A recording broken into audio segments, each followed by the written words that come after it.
Hello and welcome, I'm Imran Garda and you are in The Stream. Today, abductions, unlawful killings and torture. Those are just some of the accusations being made against Libya's National Transitional Council, and Saudi women go back behind the wheel to fight discrimination.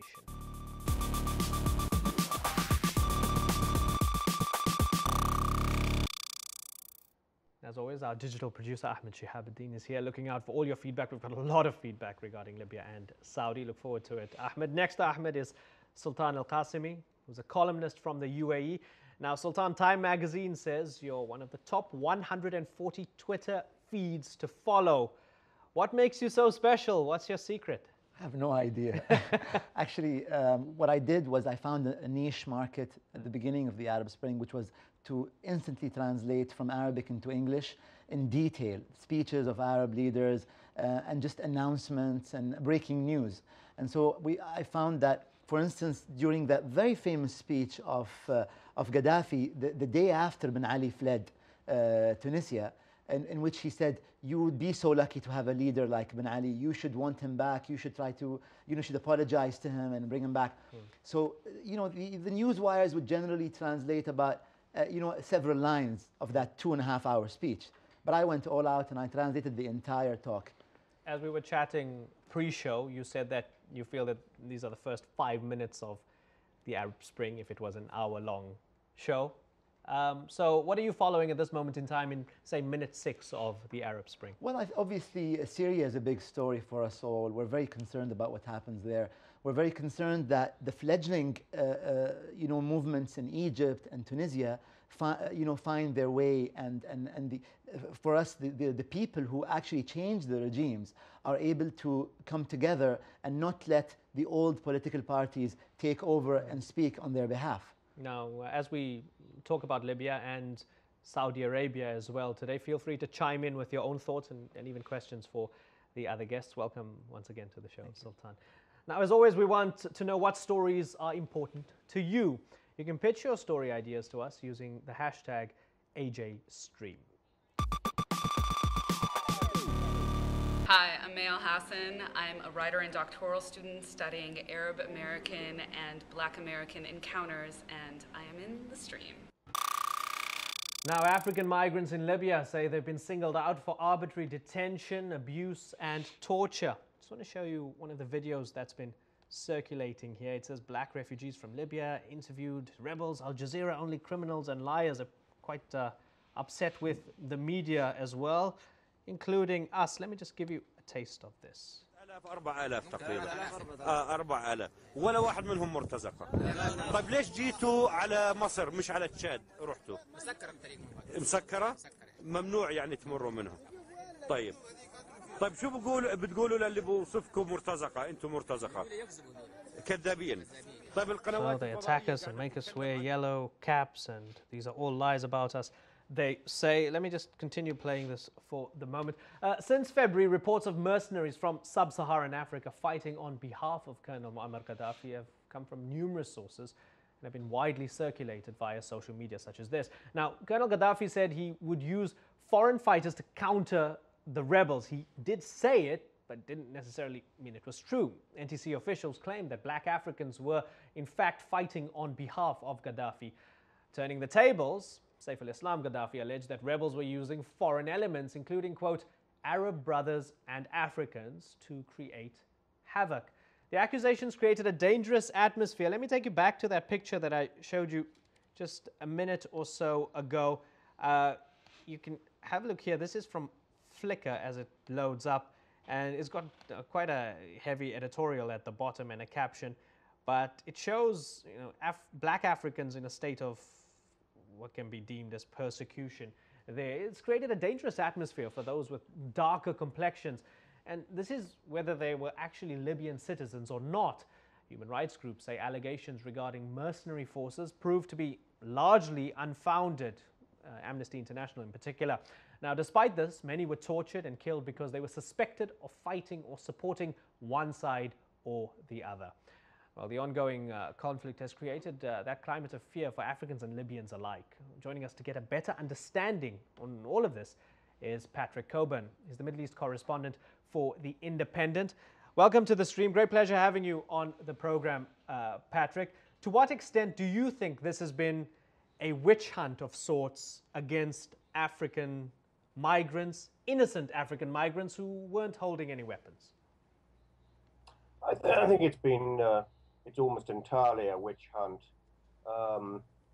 It's hundreds of illegal migrants.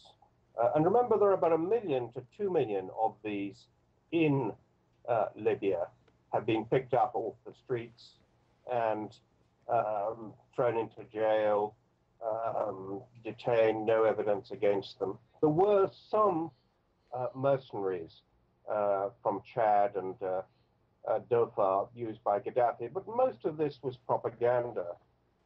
There's very little evidence of mass use of mercenaries by Gaddafi. As media, sorry to interrupt you there. As media, have we failed to do our job? Have we failed our responsibility because we might have perhaps overly romanticized the NTC and the rebels throughout this process? I think people have been credulous, thinking, well, the NTC is better than Gaddafi, so there's a reticence about reporting things, a reticence about exposing what wasn't really true. At one point early on, according to Amnesty International,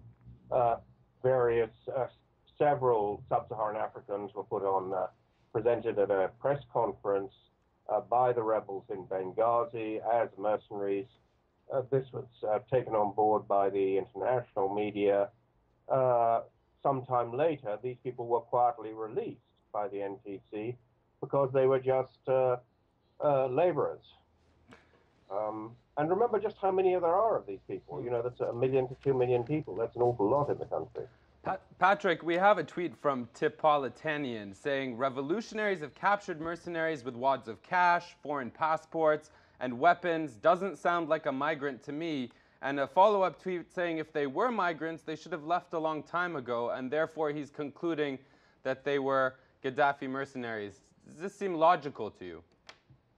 I mean, unfortunately, first of all, I think it's wrong, because, I mean, I've talked to a lot of these people who are, I mean, the local committees who are picking up people from the streets. Secondly, Human Rights Watch has done a major study on this. In every case, weapons haven't been found, but rumors go around that they were found. Right. And I think that the press has been at fault in reporting this. Then these people in Libya see reports in the foreign media, on satellite television and so forth, that this is happening. They come to believe it. Mm-hmm. In fact, the use of mercenaries by Gaddafi forces seem to have been pretty limited, mostly the 32nd Brigade. And almost all these people, so far as one can see, are entirely innocent. Is this the main reason that the African Union hasn't recognized the NTC as a legitimate leadership in Libya? Do you think it's because of this in particular, or there might be other geopolitical interests here? Well, I think it's a contributory reason. I mean, obviously, Gaddafi had spent a long time cultivating them, knew them, so that's another significant reason. But, you know, another problem is talking to people in Tripoli is, you know, what kind of passports, ID do they have? Often I was talking to one African, Senegalese, who'd been picked up, and he had a particular type of ID. The people who detained him, the local committee who detained him, were very suspicious of. They said it was too good for a migrant. And he said, well, look, I was arrested, and then I bribed the police to get this particular ID. So you're dealing with a sort of a large number of people who lived in a shadowy, semi-legal, non-legal limbo for years and years. Some people have been arrested of being, you know, a Chadian, but they've been in Libya for 30 years. Sultan, you want to come in there? Yeah, in fact, there's actually a precedent to this issue. About 10, 11 years ago, the Libyan government initiated a crackdown against illegal immigrants. This might have been part of them part of the Gaddafi government to try and be closer to Europe and build bridges. So they initiated this crackdown in which about 150 people were killed, including several who turned out to be Libyan. The southern part of Libya, Fezzan, actually includes a lot of dark-skinned citizens. Yeah, that's an interesting point, and let me, pose that to Patrick, because Sultan reminding us that life wasn't perfect for African migrants and dark-skinned Libyans before the uprising began. They weren't living in utopia in the first place, were they?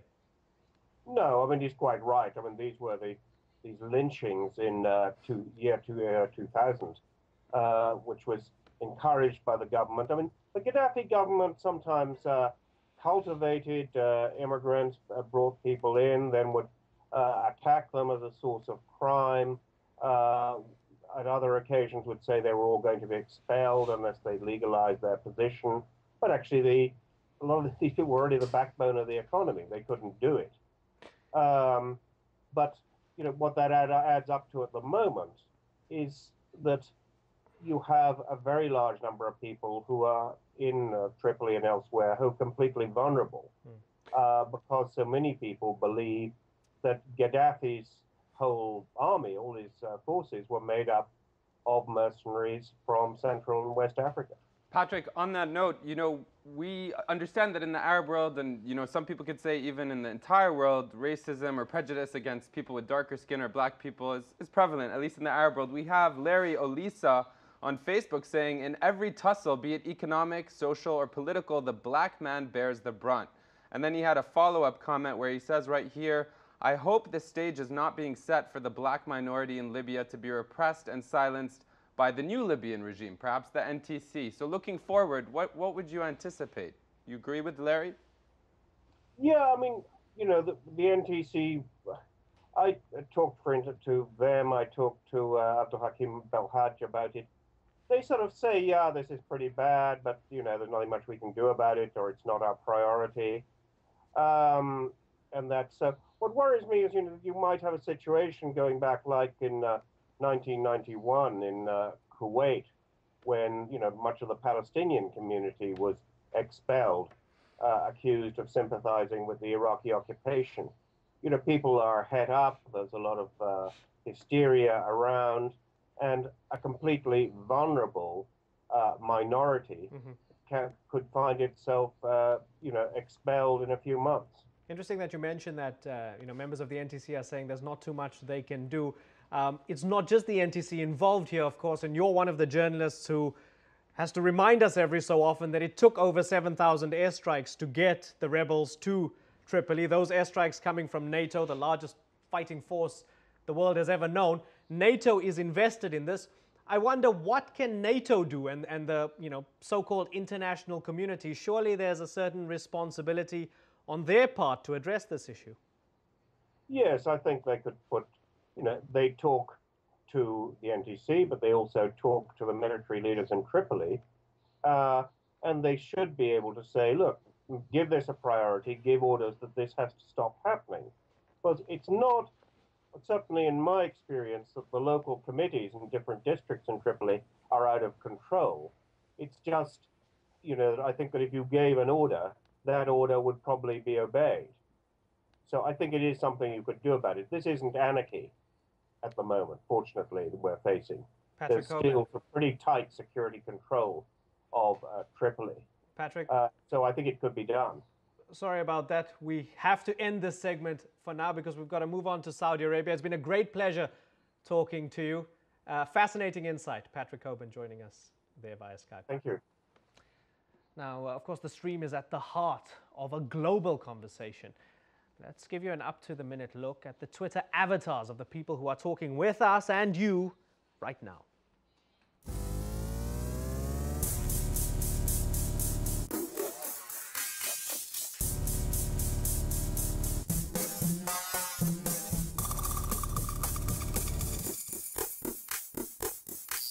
Now, a few months ago, a group of Saudi women organized a massive driving protest to shed light on the country's ban against licensing female drivers. Now, the campaign launched on Facebook and using the hashtag #WomenToDrive won supporters from around the world. This is it over here. Very catchy looking emblem over there. And now there's even a Twitbin or Twibbin, as they call it. It's a Twitter ribbon. And you can go and sign up and show your solidarity. So far, there are 3,755 supporters. And it's basically a way of taking your avatar, your picture on Twitter, and adding a little ribbon, a digital ribbon to it to show your solidarity. These are some of the recent supporters over there to show that you're connected and this is what you're standing for. You can even use it as your profile picture on Facebook and other social networking. So when one of the campaign's key organizers, Manal Sharif, took to the airwaves to discuss the issue, social media couldn't stop buzzing about it, so much so that we used the hashtag ourselves to ask you what would happen when a Saudi woman drives. Let me just show you. I've got a few of them over here in our Storyfy. Ahmed has many, many more. We've been getting so much feedback. Some people have used the opportunity for some tongue-in-cheek humor. Most people have had some passionate views. Ahmed, give us a taste of those. Yeah, so as Imran said, we asked you, our audience, to finish this sentence using the hashtag, when a Saudi woman drives, and you did. So here are some of the most memorable responses. We'll start with Aziz Al-Alami, who's in Saudi Arabia. He gave an economic response. He says, when a Saudi woman drives, the outrageous costs spent on expat drivers will dwindle and cash flows will circulate in the country and not out. Now we have Asrar Anwar from Iraq saying, when a Saudi woman drives, she is becoming one step closer to embracing what Islam first gave to women, rights, with an exclamation point there. But Abdurrahman from Qatar said, right here, we'll look, it says only at Jeddah. So he's saying they should only drive in Jeddah, a city in Saudi. It should be more like a testing ground, and also due to the fact that Jeddah is a liberal city by Saudi standards. Now, we also got many responses from Saudi women themselves from the kingdom. Here is one from Nolil. She puts it really simply. She says right here, when a Saudi woman drives, she will be safe. So on that note, I just wanted to ask you, Sultan, what do you think she means by she will be safe if she drives? I think, women are largely concerned with, for instance, if the driver was out of the house, they would be able to drive their sons or daughters to a hospital. It is also a financial burden on them. Sometimes if women, for instance, go to weddings and stay late at night, they want to be able to drive home whenever they want to, rather than wait for a long time for drivers to arrive. So if you had to, for us right now live, finish the hashtag, when a Saudi woman drives? The roads will be safer. All right, we'll stick with that. Why will the roads be safer? Because men can't drive. Well, I've lived in the Gulf for a little while. I've seen the guys do those little two-wheel numbers and people surfing. It seems to be a bit of a part of the youth culture in Saudi. It's called drifting. Yeah. And people stick it up on YouTube as well, gloating. It's almost like the stag racing in the US, if you like. I mean, just in a general sense, Saudi roads are not very safe, are they? They are, in fact, one of the highest fatalities in the world is in Saudi Arabia. The Gulf in general is very dangerous to drive in. But in Saudi, in the Gulf, people flaunt the traffic laws. They drive on the shoulder. They don't wear seat belts so much. You see a lot of people driving, holding the steering wheel with their kids sitting on their laps, as if their kids were their airbags. Sultan, I saw that a lot of people in the Gulf responded using the hashtag saying they let their wives, or they encourage their wives to drive in certain GCC countries, maybe Bahrain, Kuwait, the UAE, but not Saudi because they don't trust the cops, but also the people. I think people have a misconception. Not all Saudis are bad drivers. Right. But the truth is that for a society that has not seen women drive for half a century, it is quite dangerous even for Saudi women to drive. Some of them get stopped. Some of them get they get harassed on the streets. This was something that we kept up with during the June 17th Women to Drive Day. Is women driving in Saudi Arabia, the theme of women driving, is it a sub-theme of the Arab Spring? I believe so, yes. Why? I believe that the women, including Manal Sharif, were very much inspired by Arabs demanding rights, demanding change to the status quo. So I believe that this is one small side of the Arab Spring. What is the big issue in Saudi Arabia then, if this is one of the smaller aspects that might open the door? I think the broader issue is emancipation, and it's not just of women, it's of society in general. It's for people being able to speak for themselves. It's for people, people also should not think that the Saudis are unhappy with their government. The Saudi king is, in fact, very popular. He has initiated a series of reforms. However, Saudi has one of the largest youth population ratios in the world. Right. Maybe almost 2/3 of the population is under 25 or 26 years old. They demand different things. They expect their lives to change faster, and that's why they've taken it on their own selves to change. Just a reminder, we're trying to get Manal Sharif on the line via Skype. We hope we can get her sometime soon, because although time is running out, we could always continue the discussion in the post-show at stream.aljazeera.com. And I'm delighted to inform you that we've got her on the line. Manal Sharif maintains this is not about her, and it's not about just the right to drive, but about the broader issue of women's rights in Saudi Arabia. Manal, welcome to the stream. After you've heard some of the feedback that we've had on the program, and after the response to your campaign, do you believe that you're winning in this battle? It's not why you call it a battle? We call it the spring, the Saudi Women's Spring. And I think, yes, we're progressing. What's been the most encouraging for you? The most encouraging so far, that no woman been sent to jail or signed a pledge ever since June 17. That's a huge progress. On your Facebook and Twitter profile, you say that you live in the kingdom of Saudi men. That's quite revealing, and I think not much more needs to be said about it, because the message gets across. Why is it the kingdom of Saudi men, and how long do you think it will take before it becomes the kingdom for all Saudis, including you and your young son, Abdullah? The Kingdom of Saudi Men, I was thinking to write a book with this title. We as women here, we cannot do anything without a male guardian, without his permission, to study, to work, to do business. And that doesn't make us a full citizens. And we want to be citizens with full rights. That's why until we get that, I'll keep calling it the Kingdom of Saudi Men. Manal, we see on Twitter there have been a lot of people who want to ask you questions. One from Ahmed Al-Mansour, he says he's pro-women driving in general, but Saudi Arabia, I presume, is not ready for it yet. And lots of people have said out of all the priorities in terms of women's rights, driving is not one of them. What do you say? Yeah, not ready. I don't know when we will be ready. Is there like a green light they're going to give us and they say, hey, we're ready, you can go and claim your rights? So I disagree with that. About the priorities, Ahmed, we live in cities. Having a car, we don't have public transportations. And if you want to go to your school, to your work, to get your grocery, you need to have a car to drive around or take a cab.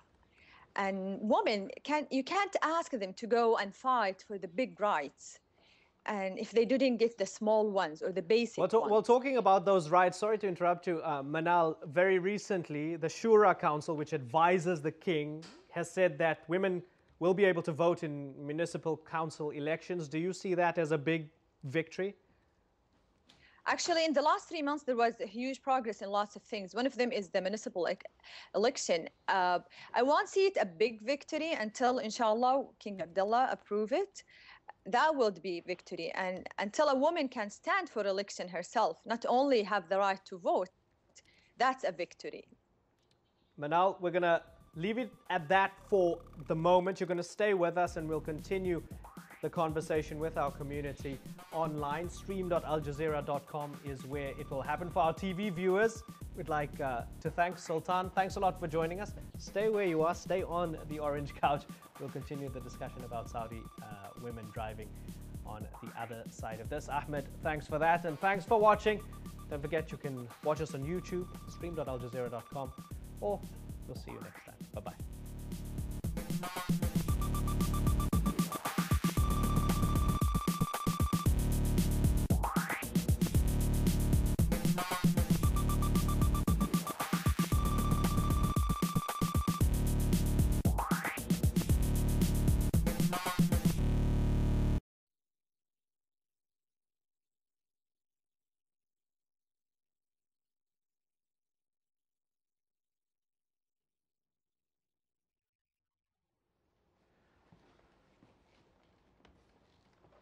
Glad that you've decided to stay with us for the post-show. Stream.aljazeera.com is where you're watching us. Sultan, Manal was mentioning that the Shura Council's decision regarding women in the municipal elections is a good step forward, although it's not a major victory yet, because the power is still in the hands of the king. Do you see it as a significant step forward for women's rights in Saudi? Now, keep in mind that the Shura Council is only a consultative body, so they can recommend to the king. Hopefully the king will approve it. However, what's interesting is that it's an all-male body, and they all approved the right for women to vote. Hopefully this is one small step for man, one giant leap for Saudi Arabia, and I think I'm very positive, actually. Manal, Sultan's very positive. What do you think down the line? What do you hope to be the next step, the next gesture of faith from either the Shura Council or the king, which will make you believe that Saudi Arabia is not only moving towards greater rights for women, but greater rights for all Saudis? It's a big step that we're hoping for. The guardianship system that we have in Saudi Arabia, and it's crippling lots of women from getting lots of their rights because of that. And it's huge. This is big. For women driving, it's the low-hanging fruit because there is no law banning women from driving. But with laws like the guardianship, this is the one that we can consider if we start fighting for that. We are fighting for that. If we get it, this will change everything, I think. Manal, we have someone from Qatar, Abdurrahman Darwish. We mentioned his tweet earlier in the show suggesting that he supports women driving in Jeddah, for example, as a testing ground because it's a more liberal city. Now, we know that many women drive in compounds and in certain areas in Saudi Arabia and not in others. Would you agree that this is the right approach? We gave a petition with a study, and there was a plan in that study how to gradually introduce women driving to the society. But for 21 years, we've been waiting and nothing happened, no actions in the real world happened. It just debates and people fighting each other. Yes, we agree, no, we don't agree. We passed that. What we want is to do it gradually, starting with cities. We can, suggest cities like Jeddah. And then if it succeeded, we can make the same thing in other cities. Manal, what about outside? Sorry, please finish your point and then I'll ask you. No, that's all. Yes, okay. What about what? Well, what about outside support? For example, Saudi Arabia's allies in the West, the United States, for example, US officials have often spoken out about the need for Saudi Arabia to move towards transition for reform. They speak about women's rights, sometimes in a very wishy-washy way, because at the end of the day, realpolitik, these are strong allies, and it's about the relationship has more to do about a national interest than anything else. What about that outside support? Do you believe that it will help or hinder Saudi women if there's a bigger noise coming from outside, for example, from places like the United States? I always believe that change comes from inside. Women need to believe in the rights and fight for the rights by themselves. And once you achieve that, change will happen. As the Mahatma Gandhi said, be the change you want to see in the world. And if women choose to be that change, I think, they can make it without needing other people's help. Sultana, so we do thank lots of supporters from all over the world who've been with us, showing support. We do appreciate that, and it touched us, it moved us, that the whole world is sympathizing with our internal. I said battle. What are you going to call it? Aspirations. Situation. These things. But it's not a battle. And we're really thankful for that. We were amazed. Yeah. I wish that in the future that we inspire other women in the world instead of being the subject for their sympathy. Yeah, I hope that. Yeah, pertinent point. Sultan? I just wanted to mention that, if you don't mind, Ahmed, I just wanted to mention that In 2005, Saudi King Abdullah gave a historic interview to Barbara Walters, in which he said that it's only a matter of time before Saudi women drive. And so even the king acknowledged that in the end, this will be a fact. It's just some people are standing against it. Sultan, you talked about time, and I think you mentioned, the Arab generation, and for the first time, millions of Arabs are looking to the future. I think it's safe to say with at least hope that they previously didn't have. And so I want to go back to your Twitter profile, Manal, because it says in your Twitter profile right here, because my mother couldn't change my present, I decided to change my daughter's future. Now, the reason I'm bringing that up is because we have a tweet from Bronx KMC. She says, how does Manal see the role and rights of women in her son's world, the next generation? What was the question? Women rights in your son's world. So your son's generation in the future, where do you see the role of rights and women in Saudi Arabia for your son's generation? I didn't get the question, but I might say that I believe that women, because we're half of the society, and we are responsible to upbringing our kids, and our kids will become the men of the future. I believe the way we upbring them, the way we change the world around us as women, that we start believing in our rights, people will start believing in us. That will change a lot in the future, but we have to start now. If you want to change the future, we can't just wait for change to happen. If you don't create the change, change will create you. So we chose the other way, that we will create the change for our kids to have a brighter future, inshallah. Manal, do you find yourself coming across opposition on a daily basis now that people know who you are, now that you have appeared on television and your campaign is quite public? Do you find any friction and any opposition amongst fellow Saudis? It's being a public figure isn't easy. I'm not used to that. I shy away from, I don't like people to, I don't know, yeah, when they recognize me, give me supporting word, I like that, but it's kind of, I just want to be a normal person. I don't want to be recognized everywhere I go. But the people who are against us or who attack us online, I've never met them in my life. This is the very strange thing. So for me, they're just cyber things. They're just ghosts. They don't exist because we don't see them in the outside world. They don't come to me. They don't have the courage to come and face me and tell me the things they say online.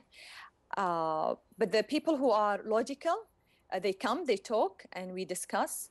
And most of the time, I listen to the things they do. We're changing strategies. We're changing things we want to do. And sometimes they have the wrong impression about us. When we explain to them, they change their mind. So it's not easy, but I'm adapting to that slowly. Manal, you mentioned adapting and discussions. I'm curious, a lot of people have questioned the role of social media and its importance, not just to activists, but to what we're witnessing in the Arab world. We have a tweet from Gagir saying, are there organizations or places where women activists or people like yourself meet and discuss in public life, or do you rely on social media? Actually, Ahmed, I just came from my friend's house where 6 ladies were discussing about women's rights. What's the next step? I'm going to Riyadh on the end of this month to meet a group of women rights activists, a very active group. I met them in Ramadan. I met the group in Jeddah. So it's not only social media. Social media is very strong to get your voice heard without using the regular media. It's the new media that we're using. And it's very effective, but still there are lots of people, they're not on Facebook or YouTube or Twitter. You have to meet them in the real life. You said you're going to Riyadh. Are you driving to Riyadh? No, I'll just take the plane. Okay. Maybe next time. Okay. Sultan, you want to come in there? In fact, I just wanted to share one of my favorite replies. It was when a Saudi woman drives, Rosa Parks will smile from heaven. Yeah, this is cute. Yeah, Manal, there's people drawing parallels with the great civil rights movement here in the United States. the liberation for African Americans, if you like. Do you think that that is an accurate equation? I know it warms your heart, no doubt, but does that inspire you? They called me once Rosa Parks of Saudi Arabia. So I went and I read her story, and I was touched that a very simple woman, and by coincidence, she became the icon for freedom, the icon for human rights, not even women rights. And from she was made hero. It happened by accident. She didn't want to be that, but because she rejected to be treated differently. She rejected the discrimination. It changed the history of a whole nation. And I'm touched by her story, and I'm touched more because she's a woman. Manal, we'll leave it at that. Thank you very much for joining us via Skype. It's been a great pleasure talking to you in the main program and the post show. We wish you all the best, and we hope to speak to you sometime soon. Manal Sharif there. Thank you. Okay, bye. Bye. Bye. Sultan, thanks a lot for joining us. Thank you for having me. You've had a very useful contribution to the show on both our main topics. We hope to see you on the infamous Orange Couch sometime soon. When are you leaving DC? A few days.